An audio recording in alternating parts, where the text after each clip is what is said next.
Alright guys, for reasons told in the description, I deleted the old reviews, or lack thereof now that I think about it, of Silent Hill 2.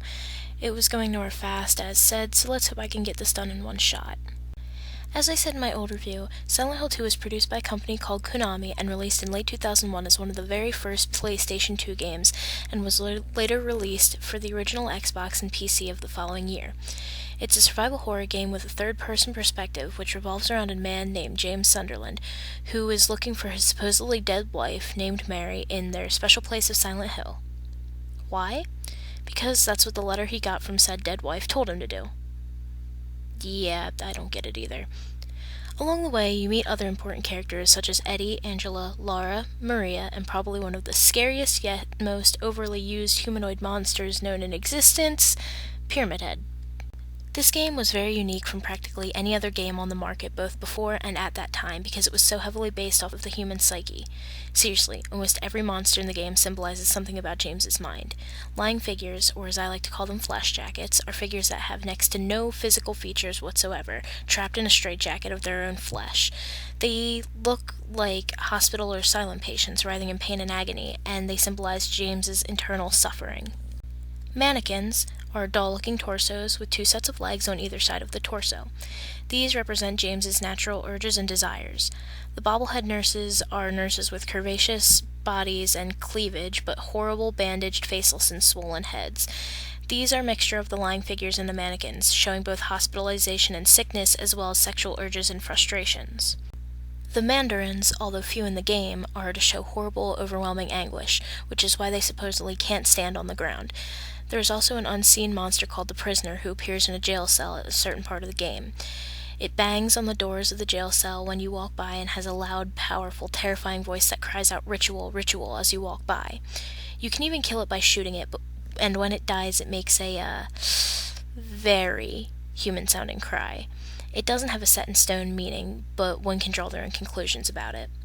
Abstract daddies look like walking beds with two writhing figures on it, and only appear after you fight a larger, stronger version of one as one of the boss fights. This one implies childhood abuse and rape of not James, but another character. Trust me, when you play the game, it becomes very obvious which character it is. And, last but not least, Pyramid Head. Yes, even Pyramid Head means something. It looks like the executioners of the game, but wears a large triangular helmet to inflict pain on himself as punishment and redemption. All of these, plus much, much more, is in a book called The Book of Lost Memories, created by Team Silent themselves, who have nothing better to do than come up with this crazy but amazing stuff, and background stories for all of it. The pros for this game greatly outweigh the cons, however this game still has a couple minor issues. So, let's look at the pros. The first pro is the amazingly detailed, intricate, and gripping storyline. It makes you guess and see things from a different mindset, and shows just how delicate the human mind can be, as well as how easily it can be broken. As far as the battle system goes, or whatever you want to call it, you need to hit a button to go into the aim mode. However, the good thing is that James automatically locks onto the nearest enemy, so once you hit the aim button, it's not really all that much of a problem. Another big pro of this game is the look. I try not to be a graphics whore, but seriously, for this game coming out about 9 years ago as of the date this video is posted, these are some damn good graphics. They use every aspect of sight just as much as sound to make you feel terror. From the fog, to the sharp turns and narrow hallways, to the eerie still darkness, this game makes you cautious of every single pixel on the screen. And speaking of sight and sound, the sounds are just as surprisingly intricate and fitting. You might not think music when you think horror, but let me tell you, what music and noise this game does have is absolutely breathtaking.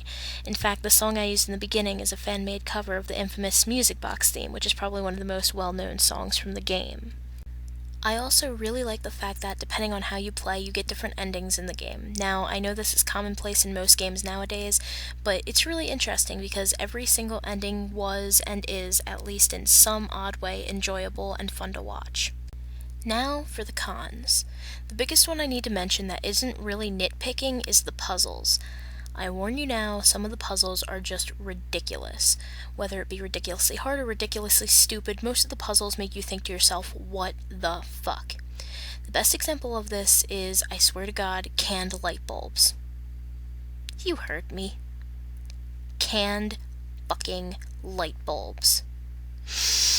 Who the fuck cans light bulbs? Seriously, I want fucking names. If you can find a can filled with light bulbs, you deserve a fucking cookie. Sorry about that. Getting away from the canned... you know. There isn't really all that much wrong with it that isn't nitpicking.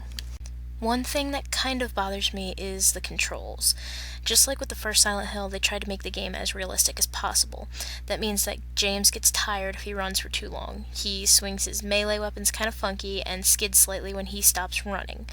Now, I'm all for realism, but these just get annoying at times, especially the skidding to a stop thing. I understand that you do need a couple steps to completely stop yourself when you're running, but that just makes things slightly irritating at times. James also has a nasty habit of drifting in this game. By drifting, I mean he'll be locked onto an enemy, and while you can move or swing and shoot at the enemy, you tend to not stay in the direction you started moving. It doesn't drift horribly, but you still need to reposition yourself every once in a while, and when you're in tight spaces, that just gets annoying and ridiculous.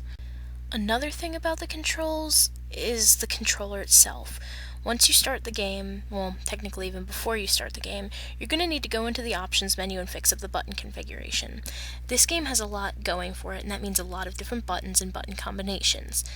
The action button is naturally X, however, in order to get yourself into the quote-unquote aim mode, you need to press and hold down a separate button while tapping X to either swing or shoot your weapon. The aim button is not set to R1 like you would expect, but R2. Maybe it's just the way I hold controllers, but it just felt really uncomfortable and I had to change it. One last con that isn't really a con as much as it is a warning is that although it's very, very rare, the game can glitch. I actually glitched my game the first time through.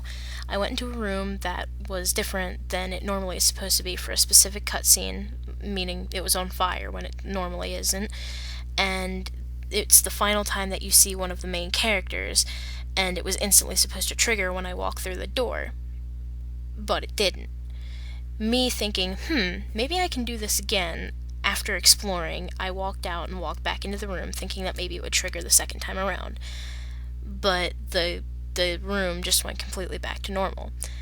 I managed to completely skip the final time seeing one of the characters. It didn't hurt the game. You know, there was no lost data, there was no virus, no nothing like that. It didn't corrupt data. And like I said, it isn't necessarily the game's fault per se, because as far as I know, I'm the only person to ever have it happen. But regardless, I feel like I should warn you all that it can happen, even though it's exceedingly rare. So, what do I think of Silent Hill 2 overall? It's a good, solid game. It has its little flaws here and there, but they shouldn't detract too much from gameplay. It's got a lot of replay value because you can play through it on different difficulties, which also change what weapons you can get, how many bullets and healing items there are laying about, and how many monsters there are in set areas. You can also play through it multiple times to get the different endings. If you're a fan of horror-based things, or you just enjoy a good chill down your spine, both from gripping story or just cheap scare tactics, this is a good place to look. The game itself is rather rare nowadays, but if you manage to get your hands on a copy, I definitely recommend this game. If you're easily scared though, you might not want to try your luck. I do know people who have gotten nightmares from it, and I mean lots of them. That being said, I give Silent Hill 2 4 out of 5 stars. Seriously guys, you should check it out.